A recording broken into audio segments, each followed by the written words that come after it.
Assalamualaikum warahmatullahi wabarakatuh. Berjumpa lagi dengan Main Kecibogo. Terima kasih saya ucapin yang sudah mengklik video ini dan semoga nontonnya sampai habis. Kisah horor ini kejadiannya di tahun 1960-an. Sebut saja adalah namanya Bang Hasan yang dapat cerita dari ibunya sewaktu kecil dulu. Begini kisahnya.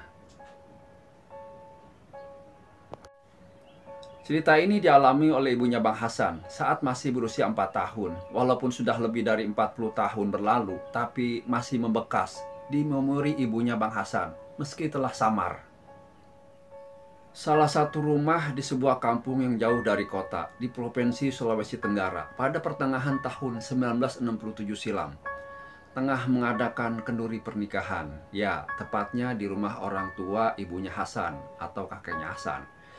Dan yang melangsungkan pernikahan adalah adik dari ayah ibunya Hasan. Lebih tepatnya yang menikah adalah tante ibunya. Yang paling bungsu, sebut saja namanya Tante Lita. Singkat cerita, setelah sebulan menikah, Tante Lita dan suaminya memutuskan untuk pindah. Mereka memilih untuk tinggal di kebun. Nah, saya kasih gambaran. Kebun yang dimaksud adalah sebuah ladang bercocok tanam yang letaknya di hutan sekitar kaki pegunungan dan jaraknya puluhan kilometer dari kampung. Di kebun ini, mereka menanam apa aja dan hasilnya dijual ke kota dengan menggunakan jasa angkutan tenaga kuda. Maklum, zaman dulu, ya, begitulah kehidupan mereka. Konon di kebun tempat mereka tinggal itu cukup angker. Ada sebuah pohon beringin yang apabila malam hari tampak dari kejauhan di pohon itu seperti menggantung puluhan balon. Di pohon itu terlihat sangat terang, tapi apabila diperiksa keesokan harinya, tidak ditemukan apa-apa. Namun terdengar suara samar dari atas pohon yang apabila dilihat cuma nampak daun-daunnya yang rimbun. Pernah suatu malam Tante Lita terjaga karena mendengar suara seperti babi. Dia menyangka mungkin babi hutan tengah makan tanaman ubi dan jagungnya. Dan dia keluar untuk mengusirnya. Tapi alangkah terkejutnya karena yang didapati bukan babi, melainkan sesosok makhluk menyerupai serigala dengan mata merah menyala. Hari pun berganti, minggu berganti bulan. Tante Lita pun hamil. Tatkala usia kandungan Tante Lita memasuki 7 bulan, Tante Lita sakit parah. Akhirnya suaminya memutuskan untuk membawanya balik menetap sementara di kampung agar tante bisa berobat. Tapi untung tak dapat diraih, malang tak dapat ditolak. Akhirnya Tante Lita meninggal dengan usia kandungan 7 bulan. Penyakitnya pun tak bisa diobati karena katanya penyakit dari makhluk-makhluk hutan.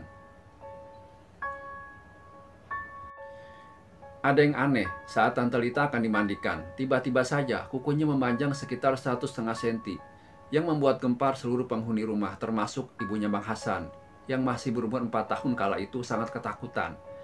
Prosesi pemakaman pun dilaksanakan dengan cepat. Tante Lita dimakamkan di kebun belakang rumah kakeknya Bang Hasan, sekitar 200 meter dari rumah.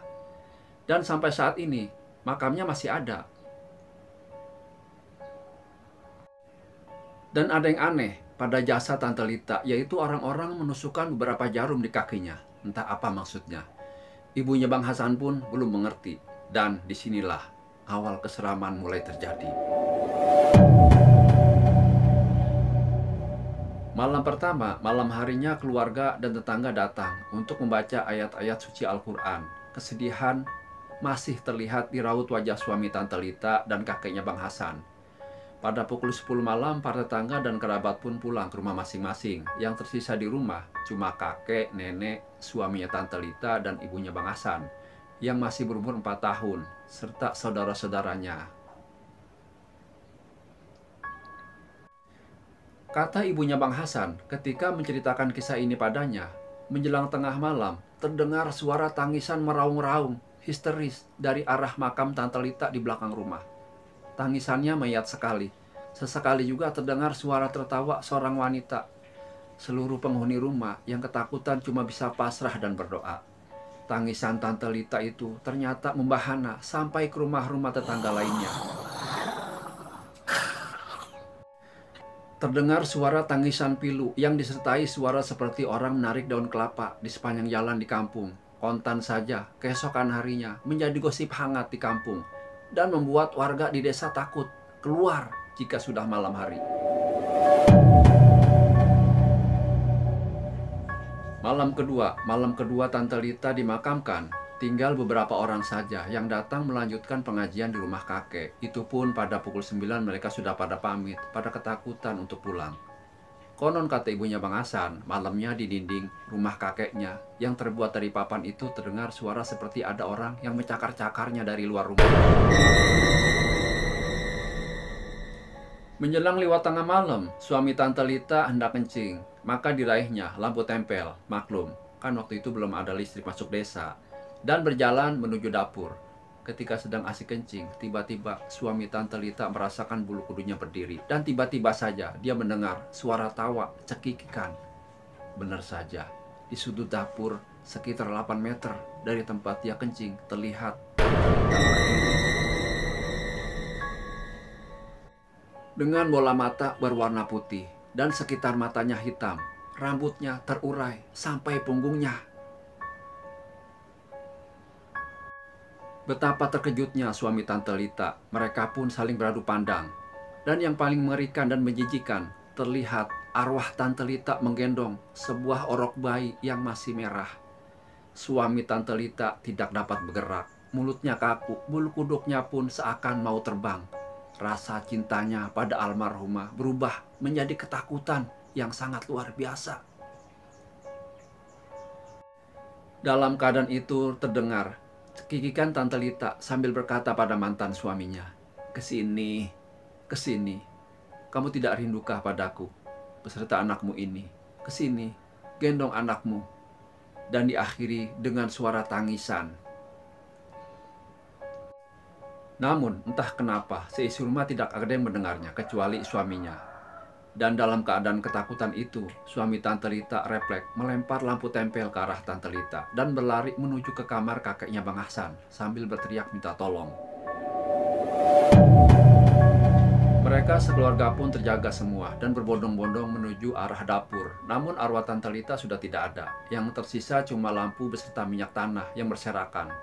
Gak kebayang ketakutan seperti apa yang mereka alami. Apalagi jarak rumah tetangga sangat berjauhan waktu itu. Kurang lebih 50 meteran dari rumah kakek. Akhirnya malam itu diputuskan. Semua berkumpul untuk tidur dalam satu kamar. Sesak dan berdesak-desakan terkalahkan oleh rasa takut yang sangat luar biasa. Apakah teror arwah Tante Lita berhenti malam itu? Tidak.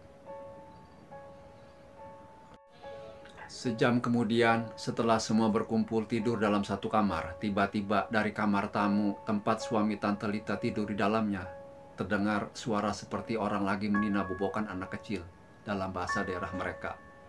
Sudah bisa ditebak suara siapa itu. Yang bikin suami Tante Lita makin ketakutan, tatkala dari dalam kamar tamu terdengar suara Tante Lita berkata, "Arman, Arman, anakmu cari kamu. Coba kamu kemari, coba kamu lihat betapa manisnya dia." Dan diakhiri tawa cekikikan. Arman adalah nama suaminya Tante Lita. Dalam ketakutan itu, tiba-tiba kakeknya Bang Hasan berteriak dari dalam kamar, "Lita, sebaiknya kamu pergi dari sini. Di sini bukan tempatmu lagi. Kami semua sudah beda alam dengan kamu." Dan suara Tante Lita itu pun tak terdengar lagi. Akhirnya ibunya Bang Hasan yang pada waktu itu masih kecil beserta saudara-saudaranya diungsikan ke rumah saudara neneknya di kampung sebelah untuk sementara waktu guna mencegah hal-hal yang tidak diinginkan. Tapi tidak dengan kakek, nenek, dan suami Tante Lita. Mereka tetap di rumah. Orang pintar pun dipanggil untuk memagari rumah kakeknya Bang Hasan. Maklum zaman dulu, apa-apa pasti ngandelin dukun.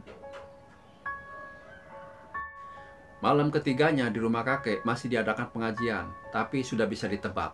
Para tetangga tidak bisa berlama-lama. Kali ini yang tersisa di rumah kakek adalah kakek, nenek, suami Tante Lita, dan 2 orang saudara dari neneknya Bang Hasan. Omnya ibunya Bang Hasan yang datang menemani. Sebenarnya, apakah yang terjadi dengan kehidupan Tante Lita sebelum kematiannya? Kita simak saja besok. Masih bersambung. Assalamualaikum warahmatullahi wabarakatuh.